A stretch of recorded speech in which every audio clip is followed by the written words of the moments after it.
Ladies and gentlemen, please welcome the hard-hitting and deep-thinking super lightweight himself. It is, of course, fighting out of Las Vegas, Mr. Keith Hunter. Keith, welcome back on the show, my friend. Man, it's good to be back on the show. It's always fantastic having you on, Keith. So we last spoke roughly a year ago now. It was just before that fight with Rohan Polanco. I of course watched the fight. Obviously, it was stopped in the sixth. Firstly, I must say, I was impressed with Polanco. I hadn't seen much of him before the fight. I thought he was very impressive. But talk to me, though, about that fight and what you think of Rohan after sharing a ring with him now, Keith. I tip my hat to him because he gave me an opportunity. And he does have a certain amount of skill sets. I do still think I have the edge tactical-wise. Because he does plant his feet a little too much, and he'll get a little desperate sometimes and leap in a lot of times. So, even though I came up with the loss, or he came out with the victory, I didn't really feel that it was due to my skill sets as to why I lost. I felt like there was a multiple variety of variables, such as my own corner, and then the politics side weighed really heavy. I personally feel like the reason why they stopped it prematurely in the 6 rounds, which you can see on camera, and I had so much fight in me, is because I clipped them the moment before, and I was coming back on in the fight, and in order for them to have their guy safe and keep their guy safe, then right after I hurt him, then they didn't want me to recreate that moment, so then they jumped in. And Keith, after the stoppage, I mean, I'm so used to you being such a calm guy, but you went crazy. You were mad at the ref.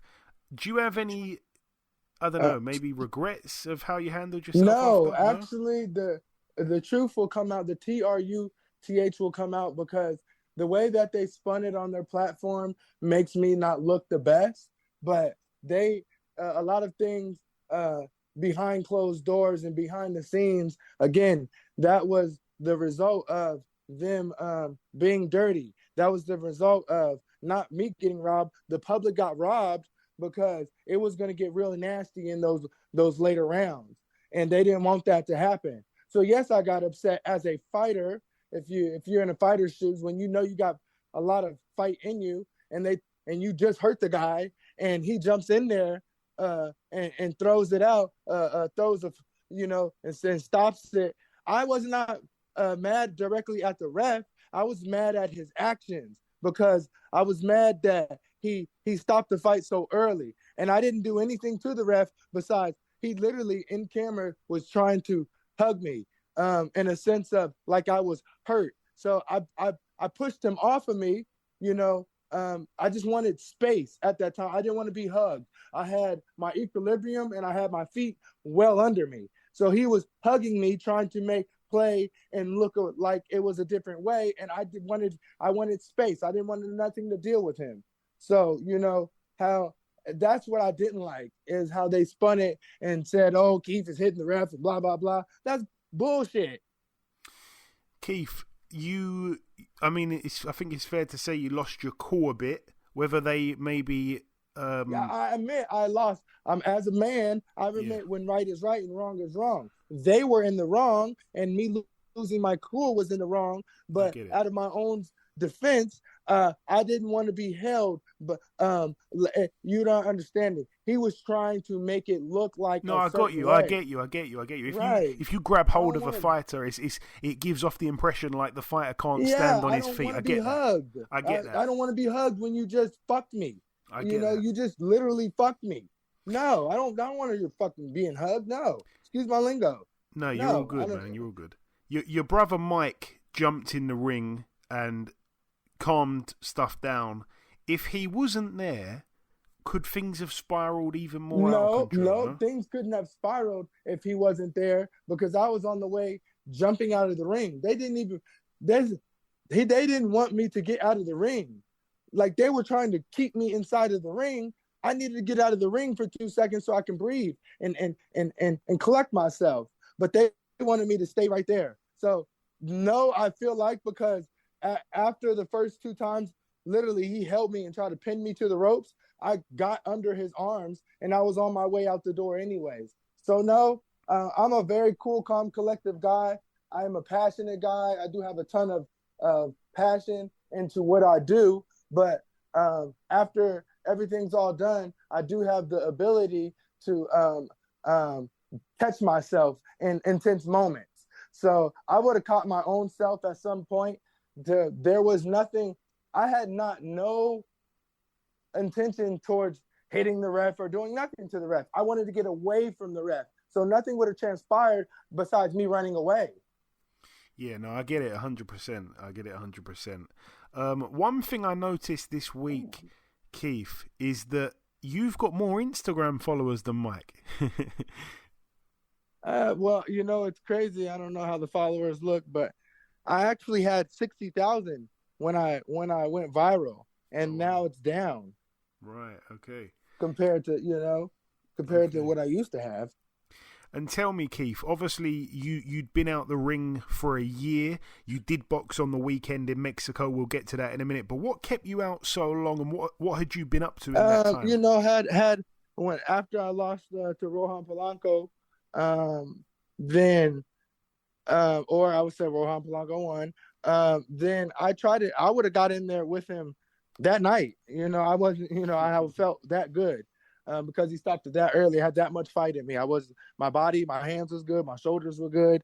I took a little bit, but I would have been ready to fight that night or the night later, or the night, you get what I'm saying, 2 days later, I would have been able to fight him.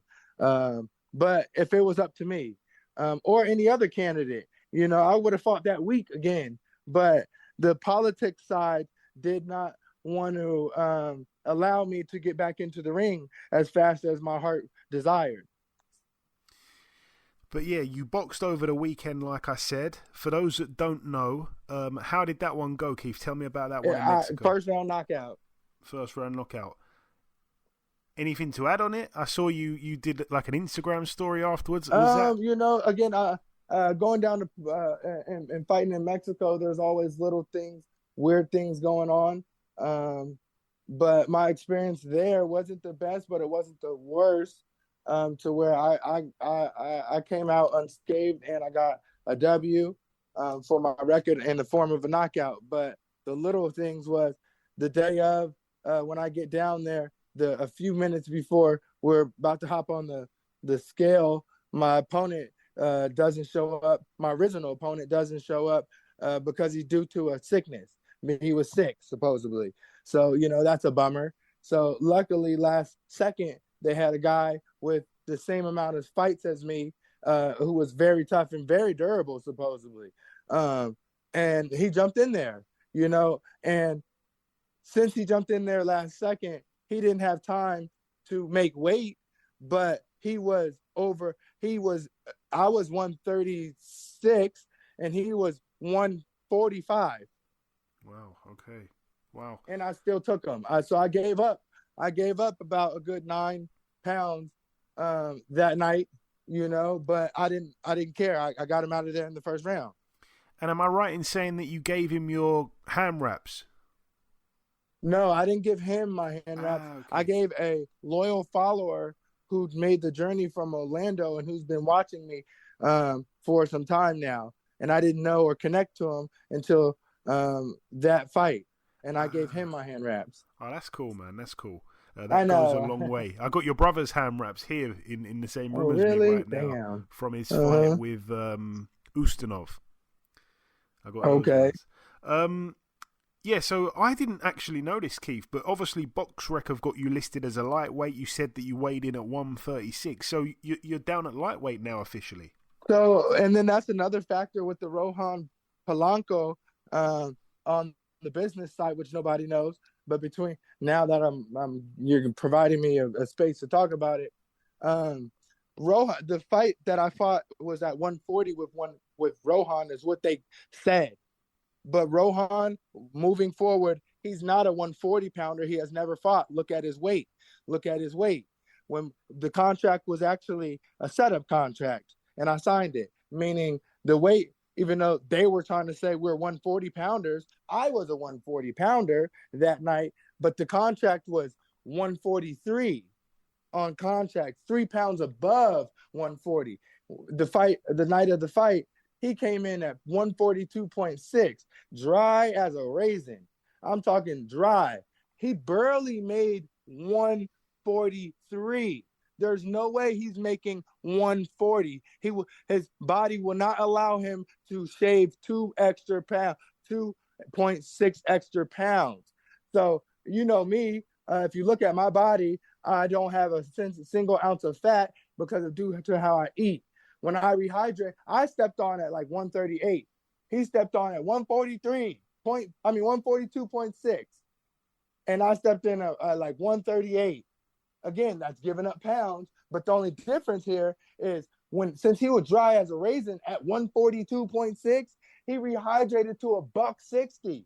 And I rehydrated to about 143. Right. He was big as fuck. And I still dealt with him. He still couldn't get me out of there. I still hurt him. I was going to say, because I think when you was explaining that, you said that on the night he came in at 143, and I was thinking you must mean on the day of the weigh-in, because that's too low. He would have rehydrated massive. I'm saying he came in at 142.6 on the weigh-in. And then the night of the fight, he was 160. Yeah, not surprised at all. And I was 140. Yeah. I came in at 138 on the scale, and the night of the fight, I was only 143. 145 at the heaviest. Typical goings on that a lot of boxing fans don't understand. They put it in the contract, real slick like that, because they looked at my weight and they said, oh, this is a smaller guy, and we can put a weight clause on there, and we're going to rehydrate up to 160, and that'll be our advantage. Yeah, 100%. Yeah, it happens a lot in boxing, obviously, but again, it's good to hear from you about that, because boxing fans just don't understand weights and things like that. But it's okay. I look bad on their platform. I took a loss, but I took it against knowing, I took it against all odds, because had I got through that one, I would have been the next face of boxing.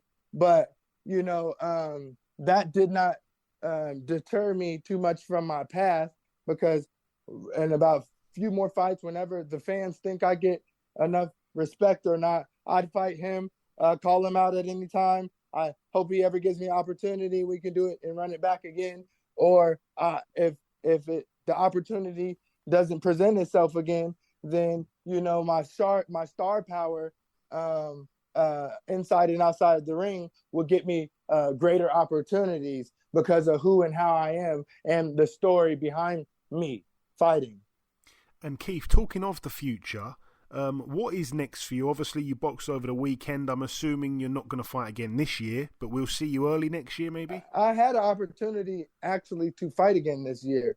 And now that I won, there are small shows, I think maybe 2 shows that is going on, I think, before the end of the year. I'm trying to get on there, but if not, you're correct. I will be there, hopefully. Well, they close down January. Maybe if anything, I'm trying to get in where I can fit in. I'm a free agent at this time, and I am willing to fight anything at 135 at any moment, at any day, because I'm still in tip-top shape.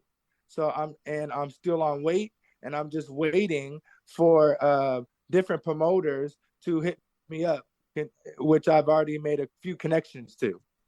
That's good to hear, man. How important is it as well that 2025 is a massive year for Keith Hunter? No matter the year, the same mission applies. I would like to say I'm on the marathon, I'm on a marathon like Nipsey Hussle was. And yeah, I think that now that I did not QUIT in my career, that doors are opening back up, and I'm just I'm waiting for my opportunity, and I'm waiting for my time, and I think 2025 it suits me well. Yeah, I agree. It was just great to see you back in the ring the other night. Like I say, I saw little videos that you uploaded. I saw you about to make your ring walk. You looked in ripped shape, which was fantastic to see. I really like you down at lightweight. Thank you. What's next as well for Mike? I must ask. I haven't spoke to him for a while, but what's happening with him, Keith? Michael is possibly fighting December 8th down in Mexico. I'm not 100% sure, but he should be getting back in the ring here soon too. Good stuff, man. All right, Keith, it's good to get an update on Mike, and also whenever I speak to him, I always ask about you as well. Just before we let you go, my friend, like I say, it's been a year, but we love having you on this show. If you've got any closing words to the listeners, the floor is yours, Keith. No, I really appreciate, despite my inactivity due to the business side, I still appreciate everyone showing me support and love on a high level, and I just can't wait to provide another good hunt. We go hunting out there, so I just can't wait to get back in there and to be back on your platform and back on your podcast. And I appreciate you always talking boxing with me as well. 100%, Keith. Cannot wait to see you collect another bounty and a few in 2025. As always, the pleasure's mine, my friend. Thanks for your time. We'll speak again soon.